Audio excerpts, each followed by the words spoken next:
In a Tidepool aquarium, put them in. But man, this sure is a cool find.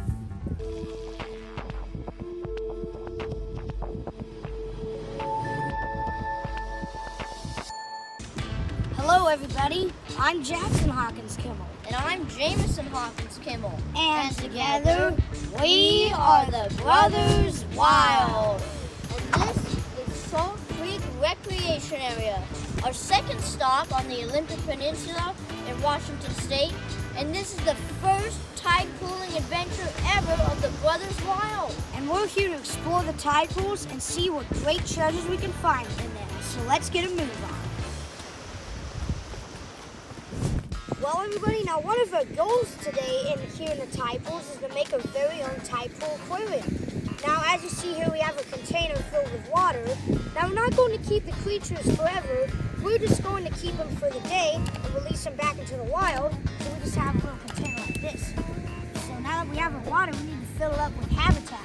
So we're going to collect some algae, kelp, and rocks and stuff. And then we'll get some tide pool food. So let's start collecting. Well, everyone, we got all the material and habitat stuff. As you can see, we got some grass, some algae, kelps, all kinds of plant life like that. So when you put the animals in here, you'll feel like they're in their very own environment. And if you want, you can maybe also put like some urchin skeletons or seashells in for decoration too. So now that we got our material, let's get some animals. It's time to catch some critters. You're right, Jameson. Oh my gosh, everybody, look at this. I've just caught a little crab here. Let me get out of the net so I can show it to you.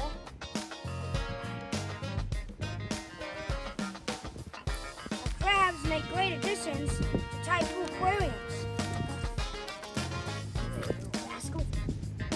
Alright, I'm going to put them in. Hopefully, we can find some more exciting, like a starfish. Well, everybody, let's put this little crab in.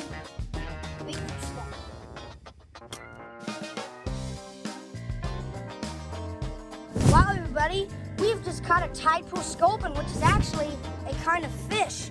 This is going to make a great addition to the Tidepool aquarium. Put them in. There we go. Swimming away. That's probably the most common fish you'll find in the tide pools, as it is called the Tidepool Sculpin. Great find, buddy.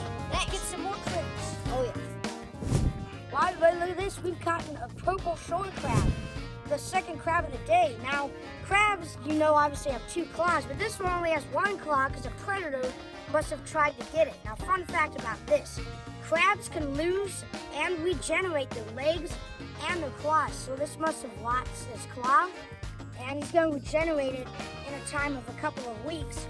But man, this is a great addition to your tide pool aquarium. Here you go, little guy.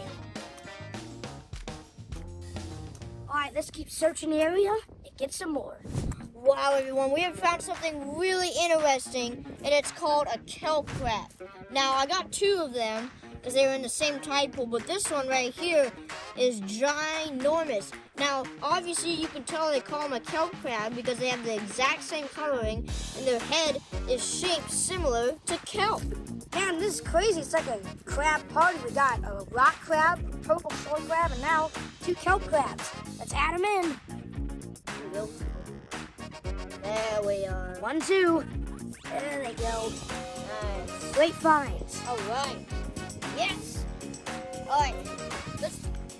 Now I'm gonna try and find one of my main targets, a bloodstone. Wow, everybody, look at this. We just found a purple sea urchin, a common species of sea urchin that can be found out here in the tide pools. Let's put him in the aquarium. There he goes. And actually, there's a lot of algae and kelp in there, which is a sea urchin's favorite food. So here we'll be doing great in there. Now, hopefully, we can get a starfish. Whoa, everybody, this is really weird. Look at this weird bug kind of thing. It looks like it's from outer space, but I just found it under that rock over there. I have no idea what this is. Wow, we're going to have to do some serious research when we get home, but wow, what a weird looking bug. Let's just add him in the Tidepool aquarium and we'll find out what it is later. There it goes. we've just found another crab. I don't know what it is. It might be a Puget Sound king crab, but whatever it is, it's blue. I've never seen a blue crab before.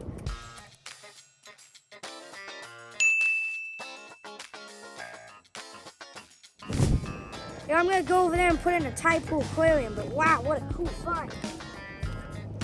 Now, time to show all of the creatures we got and put in our Tidepool aquarium. You gotta think of this like a treasure chest sometimes. Oh, here we go. Now here's that purple shore crab that we got earlier that has a missing claw. Now, just like I said before, they can regenerate their legs and claws. Pretty cool.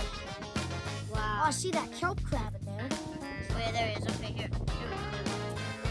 Now we sure have a lot of crabs in here. Well, there's a lot of crabs here. All right, now. Go back into the purple shore crab. Well, here, sorry guys. All right. Oh no. Got it. Now, see how funny shaped his head is? Well, those colors combined with the shape of his head, he really blends in with the kelp. So it is a smart way of adaptation to avoid predators. Now, let's see what else. Now, where's that urchin? I want to talk about that urchin. There he is. There's the urchin now. All right, now I'm going to show you something pretty crazy. So, all right, so you see this right here? Well, that's where his teeth is. Now, if you looked really closely when you got an urchin, you could see that he has 4 ginormous teeth in that circle. They use that for slicing through kelp because urchins feed on kelp forests, which is actually bad because they destroy kelp forests. They are bad, and they are a pest, so we should try and get rid of them, but we're just gonna let this one go for now after this. But here's another fact. So some sea urchins are actually poisonous with their spines. They can stab you, if you will. But purple sea urchins are nice and safe. In fact, their spines aren't even pokey at all. So feel free to grab away at these. I found this really weird alien bug thing. Oh, here he is right here. So I wasn't able to show you him. I have no idea. Whoa! It's like a centipede thing with armor. There it is. It's like a roly-poly and a centipede combined. I also found the blue crab. I also found this blue crab that I believe might be a Puget Sound king crab. I don't think they get blue, but we'll have to do some research. We don't know what this crab is. You got him? Now this, in my opinion, is the animal of the day, Sculpin. Now, it's actually a type of fish, just like we said earlier. Now, what is actually really interesting about Tidepool Sculpins is they've learned a special way of filtering air through their bodies so they can absorb the oxygen, but the air won't hurt them. So it's actually okay if they get stranded without water for a little bit. Just like crabs, they store water in their bodies. Wow. This is so cool. Let's put them back. So cool, yeah. All right, did we find anything else? Not that I can remember. So wow, what a very successful Tidepool adventure. And now that you know to make your very own Tidepool aquarium, you could go to Tidepools and do the very same thing. Now the tide's coming in. Say, why don't we release them back into the wild? But before we do that, so we're not quite finished here. It may seem successful, but there are many other, in fact, cooler things that we can find. So tomorrow, when low tide is going to be happening again, we're going to go to a different part of the recreation area for some different tide pools, hoping to have completely different success. I'm Jameson Hawkins Kimmel. And I'm Jackson Hawkins Kimmel. And together, we are the Brothers Wild. All right, let's release them back before the tide comes in. Keep it wild.